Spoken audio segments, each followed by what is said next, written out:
National museum of health and medicine کے بارے میں جاننے کے لیے اینڈریا شرکوک سے بہتر کوئی نہیں. Good morning. Nice to meet you. وہ میوزیم کے ساتھ 15 سال سے منسلک ہیں. اس میوزیم کی شروعات امریکی سول وار کے زمانے میں اس وقت ہوئی جب 1862 میں اس وقت کے اٹارنی جنرل ولیم ہیمن نے میدانی جنگ سے یونین کے سپاہیوں کے جسم سے الگ ہوئے اعضاء اور ہتھیاروں اور بارود کے ٹکڑے اکٹھے کر کے بھیجنے کی ہدایت کی. لیکن آج کا میوزیم ملٹری اور سول نمائشوں پر مبنی ہے. مقصد یہ تھا کہ انسانی اعضاء کے نمونے اور اسلحے کے ٹکڑے جمع کیے جائیں تاکہ سپاہیوں کے علاج کے بہتر طریقے سمجھ سکیں. یہاں بہت سی چیزیں حیران کرنے کے لیے کافی ہیں، جیسے یہ بازو جو آپ کی سوچ کے ساتھ کام کرتا ہے اور اس کا سینسر جوتے میں لگا ہے. یہ ہمیں اسٹار وارز کے کردار لوک اسکائی واکر کی یاد دلاتا ہے جب وہ اپنا بازو کھوتا ہے. یہ ایک غیر معمولی ایجاد ہے. اس قسم کی ایجادات جنگ میں اعضاء کھونے والوں کے لیے بالخصوص مددگار ہیں. اس کے سامنے ہی سول وار کے زمانے میں ہونے والی پلاسٹک سرجری کے نمونے ہیں اور ساتھ ہی عراق وار کی بیٹو نامی یہ نمائش. اس نمائش کا اگر 1860 کی دہائی میں ہونے والی امریکی سول وار کے دور کی طبی سہولیات سے موازنہ کریں تو ایمرجنسی میڈیکل سرجری میں ترقی کا اندازہ لگایا جا سکتا ہے.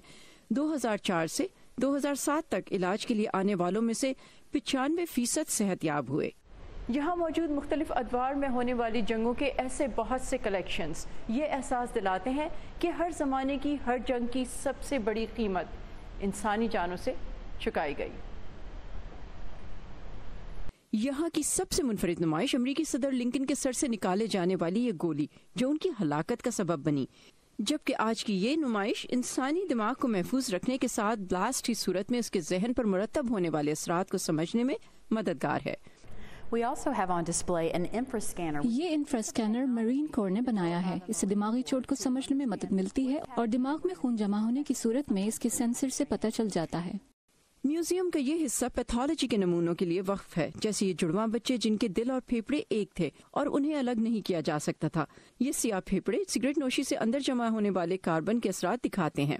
یہ انفیکشن سے ہونے والے ایلیفینٹائسس مرض کی ایک مثال ہے. اس کی وجہ سے اعضاء میں سوجن ہو جاتی ہے، لیکن آج اس کا علاج ممکن ہے.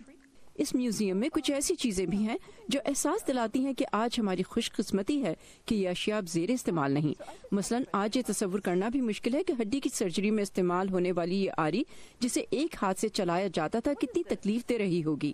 جہاں یہ میوزیم یہاں آنے والوں کو سیکھنے اور حیران ہونے کے بہت سے مواقع فراہم کرتا ہے، وہیں کمزور دل والوں کو شاید اپنا دل مضبوط کرنا پڑے. Saba Shah Khan, Voice of America, Silver Spring, میری لینڈ.